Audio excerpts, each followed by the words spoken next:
A Democrat just pressed FBI Director Kash Patel with a simple but loaded question, one that cuts to the very foundation of American democracy. Who does the FBI truly serve, the Constitution or the President? Mr. Morelli?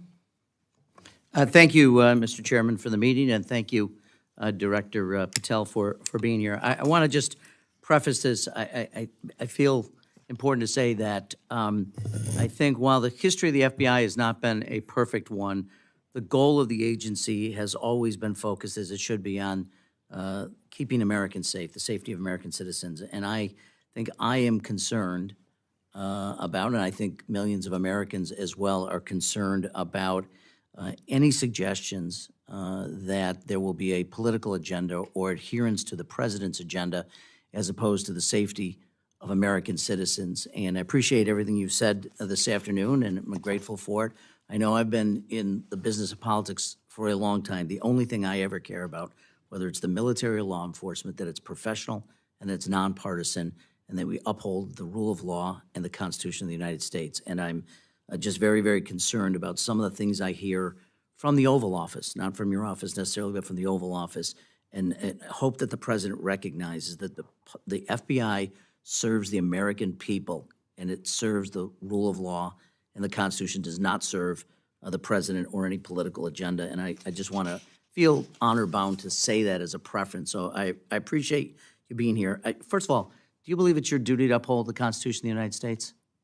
Mine and everybody at the FBI. I appreciate that, sir. I want to go back, and I appreciate what everyone said. You know, the skinny budget, as we're calling it, is frustrating for appropriators because it's really hard to tell from the literally 10 lines and 100 words about the FBI what is envisioned here, and it calls for a cut of, as we've talked about, $545 million. I gather, as I'm piecing this together, I think roughly speaking, the proposed budget is about $10.7 billion. The president has asked for about 10.2, rough numbers.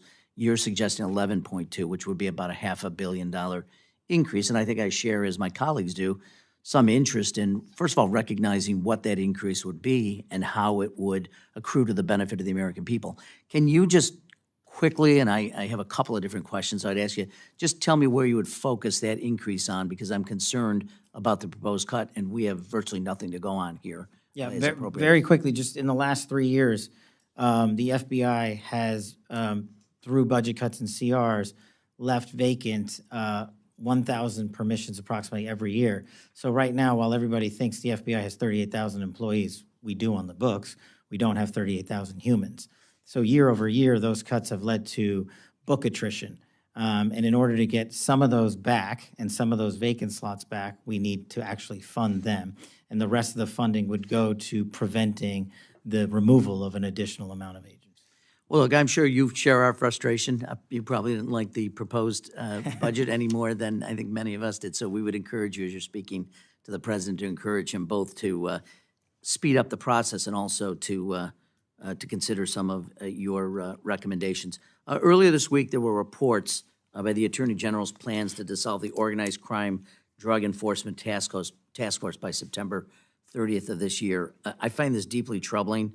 The task force's recent success in my district, just last week, we removed over 200 grams of fentanyl from the streets of Rochester, New York, where I'm privileged to represent.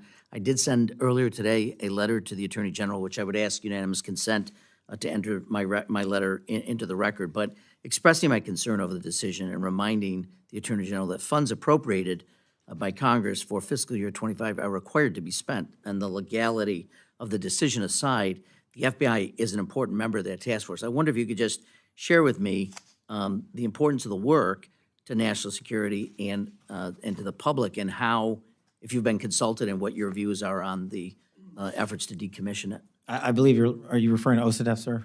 I'm sorry? Are you referring to OCDEF? Yes, that's correct. My understanding, and I'm not going to speak for the Attorney General on how the department views it, is that the cut is only to one singular office, not to the OCDEF program writ large, which the FBI has a large authority over. And so I have not been informed yet, and again, I'm not speaking for the AG, that the OCDEF program itself would be shuttered in any way.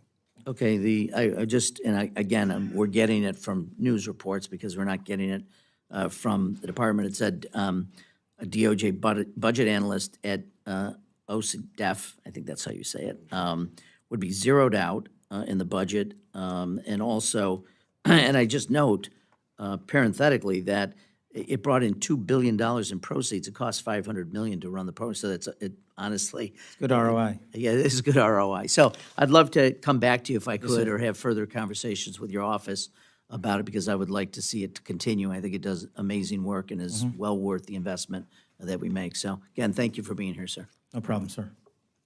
Mr. Alford? This hearing might have sounded polite on the surface, but beneath the calm tone was a question that defines the entire idea of American democracy. Who does the FBI truly serve, the President or the Constitution? Representative Joe Morelli began his remarks carefully, acknowledging that the FBI's history isn't spotless. But he reminded the committee of its original mission, protecting the safety of Americans and defending the rule of law. That foundation mattered because what came next wasn't just procedural, it was philosophical. He looked directly at Director Kash Patel and asked, "Do you believe it's your duty to uphold the Constitution of the United States?" Patel answered, "Mine and everybody at the FBI." It was a simple exchange, yet it carried the weight of a warning. Morelli's concern wasn't about budgets or staffing. It was about something deeper, the creeping idea that federal agencies might be expected to act not for justice, but for politics. He didn't accuse Patel directly. He didn't have to. His words pointed toward a larger anxiety, that under growing political pressure, institutions meant to serve the public could slowly become extensions of whoever holds power. When he mentioned his concern about what he hears from the Oval Office, he was saying out loud what millions quietly fear, that loyalty to a leader could replace loyalty to the law. That's why his tone mattered. Morelli wasn't grandstanding. He was reminding everyone listening, in government and outside it, that the FBI's duty, like that of every public servant, begins and ends with the Constitution. Without that anchor, law enforcement loses legitimacy, and democracy loses its guardrails. He then pivoted to discuss the Bureau's shrinking budget, the unfilled positions, and the proposed cuts to key crime-fighting programs. On paper, that sounded technical, but in context, it showed another side of the same problem. When politics, not principle, decides who gets funded and who gets sidelined, even the best institutions start to crumble from within. Morelli's point was clear. Independence doesn't survive on words alone. It needs resources, respect, and a collective understanding that the rule of law is not negotiable. That's what makes this hearing worth remembering. It wasn't explosive. It was measured, serious, and deeply patriotic in the truest sense. Because in an age of partisanship and suspicion, reaffirming a commitment to the Constitution isn't a routine question. It's an act of defense. Moments like this remind us why oversight matters. They remind us that the people inside these institutions, from agents to directors to members of Congress, must constantly choose between convenience and conviction. And Morelli's quiet insistence was a challenge not only to Patel, but to the entire political system. If the oath to the Constitution doesn't mean anything, nothing else does. If you believe accountability and constitutional duty still matter, like this video, share it, and subscribe to Left Lens, where we break down the power, the politics, and the principles shaping our democracy.